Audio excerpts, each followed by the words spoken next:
Yang membedakan adalah biasanya di negosiasinya dan mentalnya. Karena biasanya kalau supermarket atau restoran besar itu pasti sudah punya supplier yang lama kan, biasanya dibanding-bandingkan. Lah itu cara kita menanggapi seperti apa aja.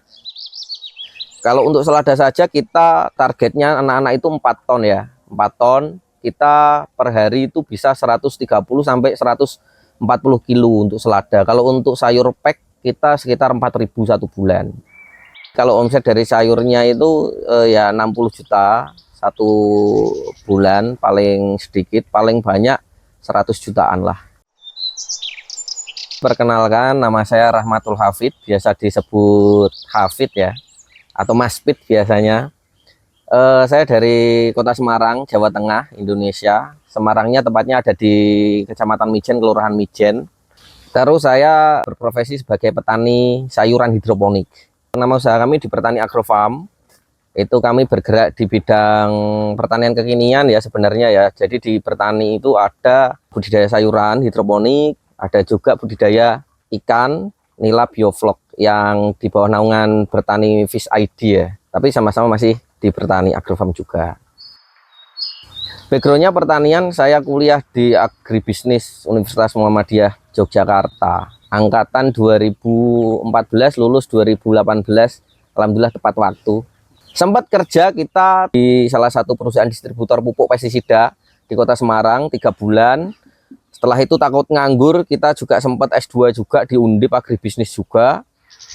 Kalau awal mula dari Pertani Agrofarm ini sendiri adalah sebenarnya dulu itu saya sebenarnya fasilitator pelatihan ya. Jadi fasilitator pelatihan tapi nggak punya kebun. Jadi nggak melatih ibu-ibu atau masyarakat bertani tapi nggak punya lahan pertanian. Nah dari kegelisahan itu saya takutnya cuman kalau ditanya, Mas kebunnya mana, ketika pelatihan tuh nggak bisa jawab ya. Akhirnya saya bikin kebun kecil-kecilan di rumah dengan banyak metode, nggak hanya hidroponik. Ya, ada hidroponik, ada yang di tanah, ada yang di bedeng juga, di lahan kecil, di depan rumah juga. Tapi akhirnya hasilnya lebih bagus yang hidroponik. Dan lebih cocok karakternya juga, karena saya waktu itu juga kerja sebagai fasilitator pelatihan, terutama juga otomatis juga banyak kegiatan di luar, masih muda juga, sering bangun siang. Jadi kalau yang di tanah itu nggak sempat nyiram ya, mupuk juga nggak sempat, jadi hasilnya jelek-jelek. Sedangkan hidroponik itu mudah, tinggal kita kontrol air, kontrol pupuknya, setelah itu ditinggal kemana-mana udah aman. Jadi dulu seperti itu di atas rumah. Lalu ketika di atas rumah sudah penuh, udah full, kita mulai buka di kebun satu Pertani Agrofarm. Itu di bekas kandang ayam dulu, bekas kandang ayam yang sudah ambruk, punya simbah saya. Itu saya pinjam tanahnya, saya berdirikan kebun dengan luas 5,5 kali 10 atau 55 meter persegi. Saya tanam semua jenis tanaman sayuran yang bisa di dataran rendah, malah nggak ada selada sama sekali. Setelah itu dari situ berkembang dari 1 greenhouse ke 2 greenhouse, ke 3 greenhouse, masih di kebun satu. Nah kenapa berkembangnya pesat? Karena waktu itu pandemi di tahun saya mulai hidroponik itu sekitar di atas rumah itu sekitar bulan September 2019. Membuat greenhouse yang 55 meter persegi itu di Maret 2020, setelah jadi langsung pandemi, langsung lockdown. Lah cuman di pandemi itu justru bagus ya, permintaannya tinggi sekali karena masyarakat nggak bisa keluar, nggak boleh berkumpul juga, pedagang sayur nggak bisa keliling, nggak bisa mangkal seperti biasa, jadi via online, via WhatsApp. Jadi seperti itu sejarahnya. Terus setelah itu ya kita berkembang terus dari 2020 ke 2021, akhirnya 2022 awal kita membuka kebun 2 Pertani Agrofarm karena di kebun satu sudah penuh. Ya sampai sekarang ini, sampai 2026 ini. Ya kalau awal-awal dulu di atas rumah motivasinya ya hanya itu ya, takut kalau ditanya orang itu ngisi pelatihan tapi ditakut, Mas kebunnya di mana, kita enggak tahu kan. Lah ketika di atas rumah itu saya awal menjual ya ke tetangga, terus teman-teman, terus teman orang tua, teman kerja orang tua, teman kerja saudara, pokoknya ke langsung ke person ya, ke orang, ke customer gitu. Awal-awal ke sana dulu karena dulu juga nggak ngerti jualnya kemana. Ya pokoknya sebelum panen 3 minggu kita posting, kita share ke orang tua, punya grup, terus temen punya grup, saya punya grup, tetangga, grup perumahan tempat kita tinggal. Lah dari situ awalnya. Nah, lalu lama-lama buka kebun satu tadi, buka greenhouse 1, greenhouse 2, greenhouse 3, lama-lama kita bingung jualnya karena dulu sayurnya banyak sekali Mas, mulai dari kangkung, bayam merah, bayam hijau, bayam batik, pokoknya semuanya pakcoy, cesim dan lain-lain, belum ada selada malahan. Nah terus dapat nasihat dari temen, mulai bingung jualnya karena terlalu banyak itemnya.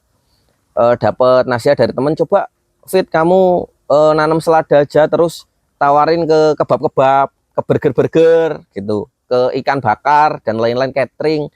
Tak pikir-pikir, oh iya juga lah, baru saat itu kita alihkan ke semua selada. Jadi nanam yang macam-macam itu kita hanya sisakan satu meja aja, mungkin sedikit sekali gitu.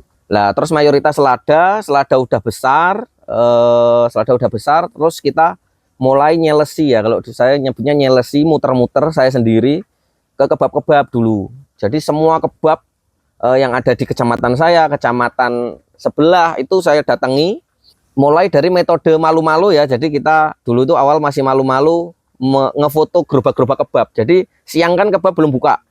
Nah kita muter-muter ngefoto. Lah foto gerobak itu kan pasti ada menerima pesanan nomor kan. Itu kan pasti nomor ownernya. Nah kita dulu seperti itu. Jadi siang jam 12 nih muter dapat 10 outlet. Nah kita nanti sampai rumah, sampai kebun dicet satu-satu. Nah dengan metode seperti itu, metode malu-malu namanya mungkin ya. Dari 10 yang kita WA, yang bales paling cuman 4 ya. Yang ACC sama sekali nggak ada, 0, nggak ada yang ACC. Setelah itu karena tanaman udah besar, karena kita kan metodenya nanam dulu baru nawarin ya, tanaman udah besar, kita kepepet, akhirnya mau nggak mau, nggak ada waktu untuk malu-malu lah istilahnya. Kita langsung ada kebab buka malam ya kita samperin, ada geprekan buka yang ada seladanya ya, kita samperin, langsung kita bawa sampel dari produk kita di kebun, kita ambil 1 atau 2 atau 3 pohon lah ya. Baru kita tawarkan langsung ke outlet-outlet itu. Nah, tawarkan langsung, terus apa namanya, lihat bentuknya, dicicip rasanya nggak pahit, bentuknya juga lebih seger dari selada yang biasanya mereka pakai, nggak ngerti ya, antara di tanah atau hidroponik lain. Lah dari situ, itu 10 yang kita tawari, itu 8 itu pasti menerima. Dan 2 itu menerima tapi di 3 bulan kemudian. Jadi 100% pasti kita diterima, cuman timingnya karena kemungkinan ya sudah ada pelanggan dan lain-lain, mungkin ketika pelanggannya nggak ada baru minta kami. Lah dari kebab-kebab itu kita naikkan grade pasar kita dari menengah ke bawah, terus ke menengah ke atas, ke restoran, ke supermarket, ke catering yang memang catering menikah elit itu ya, terus ke kebab-kebab yang memang kebab-kebabnya sehari mungkin sampai 20-30 kilo satu hari, kebab-kebab yang ternama lah. Nah, jadi perjalanan pemasarannya ya seperti itu. Tapi semuanya itu door to door, langsung ke outlet-outlet gitu. Ya sama, metodenya hampir sama Mas. Metodenya hampir sama, kita langsung ke restorannya, kita tanya CS-nya, Mas, Mbak, ini kalau mau kita jadi supplier sayur di sini gimana? Pasti nanti diarahkan ke apa namanya, ke yang bertanggung jawab ya. Oh bentar Mas, biasanya bentar Mas, kita panggilkan bagian dapur dulu. Lah dari situ nanti kita negosiasi produk, kontinuitasnya bisa ngirim berapa, produknya apa aja, harganya berapa. Jadi hampir sama seperti itu. Ke supermarket pun juga sama Mas, kita ke supermarketnya, kita tanya ke pegawainya di sana ya, mungkin ke teller, ke apa namanya, CS atau satpam atau siapapun, tanya Mas kalau mau jadi supplier di supermarket ini gimana caranya. Dan nanti pasti diarahkan gitu. Jadi caranya sama semua seperti itu. Cuman ya yang membedakan adalah biasanya di negosiasinya dan mentalnya. Karena biasanya kalau supermarket atau restoran besar itu pasti sudah punya supplier yang lama kan, biasanya dibanding-bandingkan. Lah itu cara kita menanggapi seperti apa aja, strateginya nanti di sana. Nah, makanya kita nego-negonya harus pinter, pelayanannya harus unik, harus belum diberikan oleh kompetitor kita, baru bisa masuk barangnya.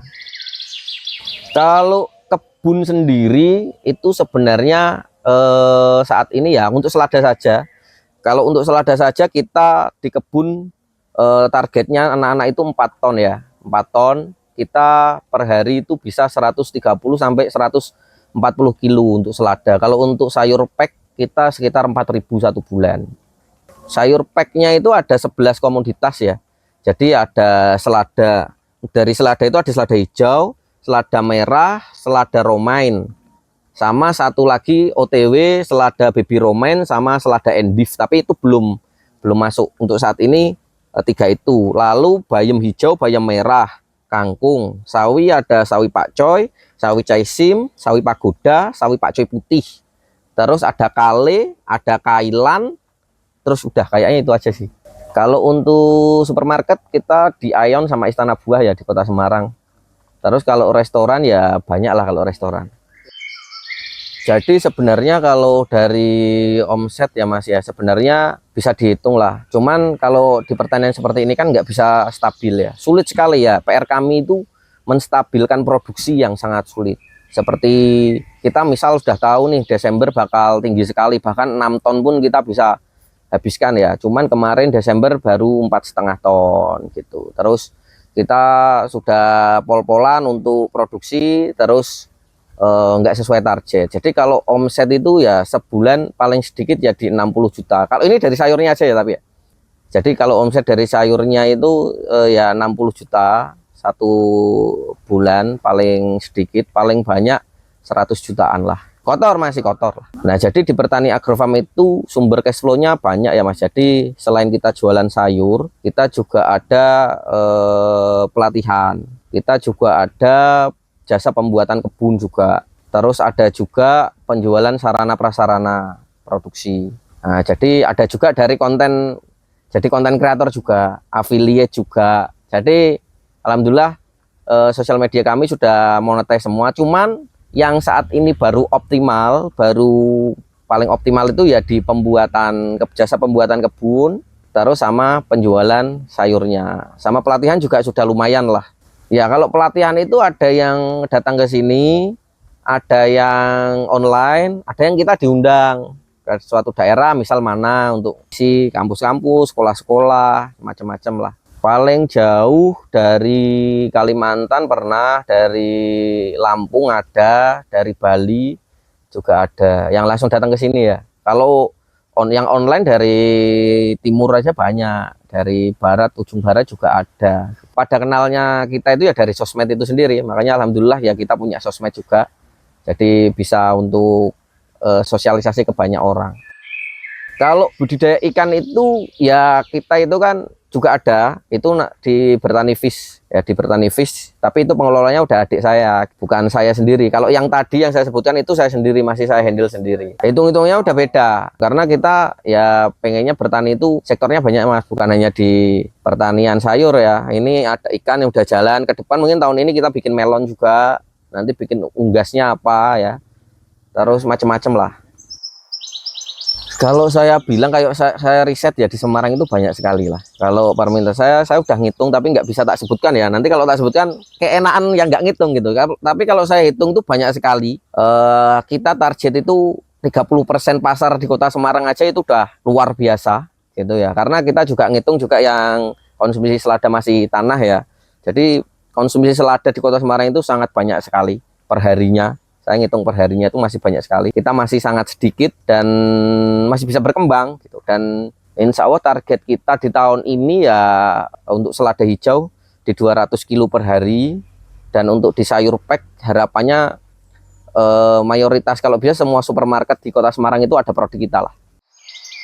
Kalau selada per kilonya di 20 sampai 25. Nah, paling mahal itu 25, paling murah itu 20, tergantung bulannya. Kalau Februari ini masih rata-rata di 23.000. Kalau Desember, November, Desember, Januari masih 25 kita. Tergantung bulannya Mas.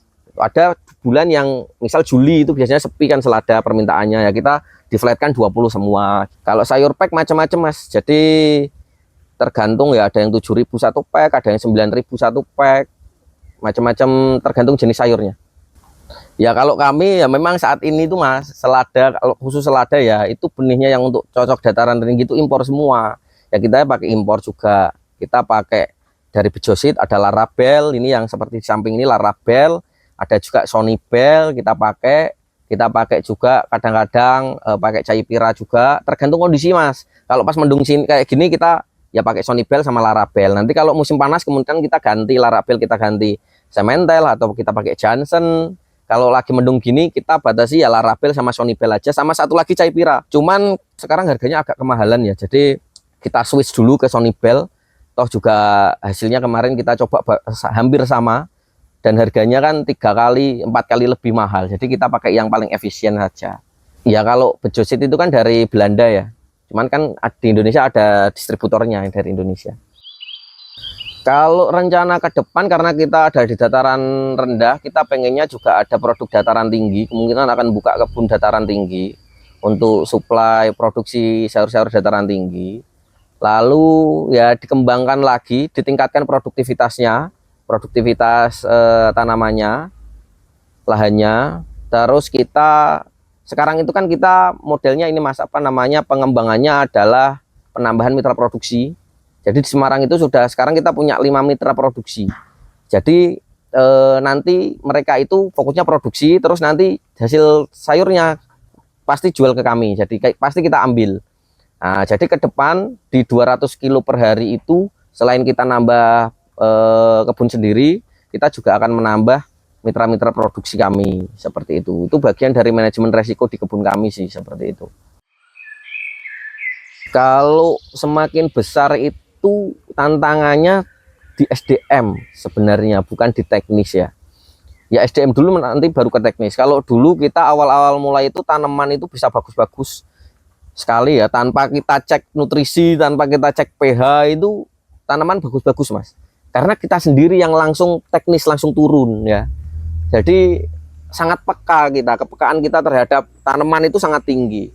Nah, beda dengan sekarang yang sudah punya, kita alhamdulillah sudah punya 6 pekerja di sini yang tetap. Lah itu yang tantangannya di sana, karena pekerja itu kan belum tentu rasa memilikinya sama seperti bisnis owner seperti kami dulu gitu. Jadi kadang-kadang ya nutrisi kurang sedikit nggak ditambah, bocor sedikit nggak diperbaiki, pH naik sedikit harusnya diturunin nggak peka, suhu air bermasalah nggak peka, ada tanaman misal udah terserang hama nggak peka. Nah, kalau kita kan dulu udah mulai serang hama, ini kita antisipasinya kencang lah. Jadi tantangannya kalau udah besar seperti ini sebenarnya bukan lagi di pemasaran ya, tapi ke SDM. Bagaimana kita bisa SDM itu sesuai dengan arahan dan SOP yang udah kita bikin. Nah, tantangannya di sana karena rasa memiliki setiap karyawan kan berbeda. Nah, jadi karyawan satu sama yang lain pun berbeda gitu. Sama kita apalagi juga berbeda. Lah jadi sebenarnya tantangannya di sana, ngerembet nanti ke teknisnya gitu. Kalau hasil dari hidroponik ya, yang pertama bisa menikah. Ya, jadi saya itu kan dari 2020 itu kan tulang punggungnya ya jadi petani, Mas. Jadi menurut saya prestasi saya paling hebat di dunia pertanian itu bisa menikah, bisa menghidupi keluarga, punya anak, bisa menafkahi mereka, bisa ngasih rumah mereka, bisa mengasih kenyamanan keluarga lah ya. Kalau yang lain-lain kayak kendaraan, kayak handphone, kayak apa aset yang lain mungkin biasa aja menurut saya lah. Yang paling luar biasa menurut saya yaitu bisa menikah, bisa memberikan yang terbaik untuk istri, anak. Ya, jadi itu sih menurut saya yang paling membanggakan untuk diri saya sendiri loh ya.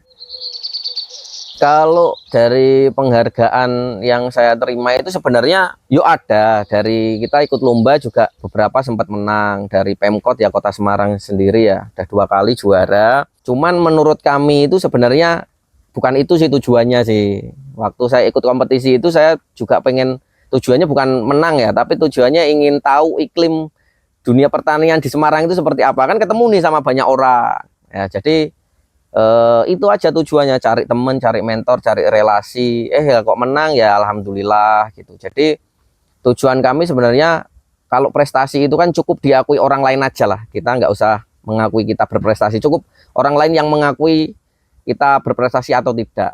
Kalau saya sih seperti itu ya. Jadi penghargaan-penghargaan yang sudah kita dapat, sempat juga dapat penghargaan dari Ibu Wali Kota, yaitu saya anggap sebagai apresiasi, tapi bukan itu tujuan saya sendiri, bukan disitulah gitu. Untuk yang mau memulai hidroponik, saran saya tidak usah terlalu bingung ya. Kalau ngomongin masalah masa depan itu, intinya masa depan pertanian itu semua sektor itu pasti akan meningkat. teman-teman cukup memulai saja dan jangan fokus ke pemasaran dulu. Nah, ini kesalahan orang, biasanya fokus ke pemasaran dulu. Fokus aja produksi yang bagus, budidaya yang bagus. Pertama adalah belajar produksi yang bagus. Gimana caranya selada atau sayur yang lain itu tumbuh sesuai dengan idealnya seperti apa. Lah, tahu idealnya seperti apa biasanya ada di bungkusnya. Di bungkusnya nanti kan ada gambarnya lah. Kalau udah sesuai dengan gambar di bungkusnya berarti sudah ideal. Yang kedua, belajar manajemen produksinya. Jangan hanya sekali panen setelah itu udah. Belajar kontinuitas, gimana caranya seminggu sekali panen, gimana caranya 2 hari sekali panen, 1 bulan sekali panen. Pokoknya belajar konsisten panennya itu rutin, entah rutin 1 hari sekali, 3 hari sekali, seminggu sekali, 2 minggu sekali, atau sebulan sekali. Nah, intinya untuk yang mau memulai hidroponik, fokus dulu di budidayanya, fokus di manajemen produksinya, baru nanti setelah tanamannya besar kita bisa menjual ke retail, mulai dari yang kecil-kecil, ibu rumah tangga, ke kebab, baru nanti belajar ke restoran, ke supermarket. Intinya semua itu nggak ada yang instan, pasti berdarah-darah, pasti membutuhkan perjuangan dan komitmen yang hebat. Tapi intinya saya yakin di kedepannya ya, sampai 2045 bahkan seterusnya, pertanian itu akan tetap jaya di segala sektor. Jadi nggak usah ragu-ragu untuk memulai untuk di sektor pertanian apapun itu, terutama juga hidroponik.